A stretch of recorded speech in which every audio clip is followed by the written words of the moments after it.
ഇതാണ് ഞങ്ങളുടെ പനമൂട്. ഇവിടെ ഇതിനു മുമ്പ് വലിയൊരു പനയായിരുന്നു നിന്നത്. അത് മിന്നലേറ്റ് പോയതിനു ശേഷം അമ്പലത്തിൽ നിന്ന് പിന്നീട് കൊണ്ടുവച്ച പനയാണിത്. ഇവിടെ രാവിലെയും വൈകിട്ടും എല്ലാവരും വന്ന് വിളക്കൊക്കെ കത്തിക്കാറുണ്ട്. അതിന്റെ ഓപ്പോസിറ്റ് സൈഡിലായിട്ട് കുറച്ച് എണ്ണപ്പനയുടെ ഒരു തോട്ടം തന്നെ ഉണ്ട്. ഇതിൽ നിന്ന് എണ്ണ എടുക്കാറുണ്ടെന്നാണ് തോന്നുന്നത്. ഞാൻ കണ്ടിട്ടൊന്നുമില്ല ഇതുവരെയായിട്ടും.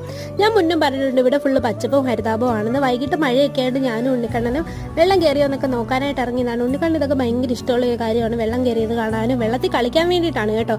മഴ പെയ്ത് വെള്ളം വരുന്നതിനോടൊപ്പം തന്നെ ഇവിടെ എല്ലാം മീനും വരാറുണ്ട് കേട്ടോ. ഈ കണ്ട നിറയെ മീനായിരിക്കും ഇനി. അന്നേരം നമുക്ക് മീനൊക്കെ തുള്ളി കളിക്കുന്നത് കാണാം. ഉണ്ണിക്കണ്ണൻ അങ്ങനെ കാണാനാണ് ഇപ്പോൾ ഇറങ്ങിയത്. പക്ഷെ മീനൊന്നും വന്നിട്ടില്ല. ഇപ്പം നാണ്ട് ആ വെള്ളത്തിലോട്ട് നോക്കിയെന്ന് ചോദിക്കുന്നത് മീമി വന്നോ, മീമിയെ കാണാൻ പറ്റുന്നില്ലല്ലോ, മീമി ഉണ്ടോ എന്നൊക്കെയാണ്. അവൻ ഇപ്പോഴേ ചൂണ്ടയിടാൻ പോകണമെന്നൊക്കെയാണ് പറയുന്നത്. എന്താവോ എന്തോ. പിന്നെ ഒറ്റമീനെ കണ്ട അടി കിട്ടുമെന്ന് നിങ്ങൾ എത്ര പേര് വിശ്വസിക്കുന്നുണ്ട്? പണ്ട് ഞങ്ങൾ സ്കൂളിൽ പഠിക്കുന്ന കാലത്തൊക്കെ പറയുമായിരുന്നു ഒറ്റമീനെ കണ്ടാൽ അടി കിട്ടുമെന്നുണ്ട്. ആ കൊക്കിൻ്റെ അപ്പുറത്ത് ഒരു ഒറ്റമീനെ നിൽപ്പുണ്ട്.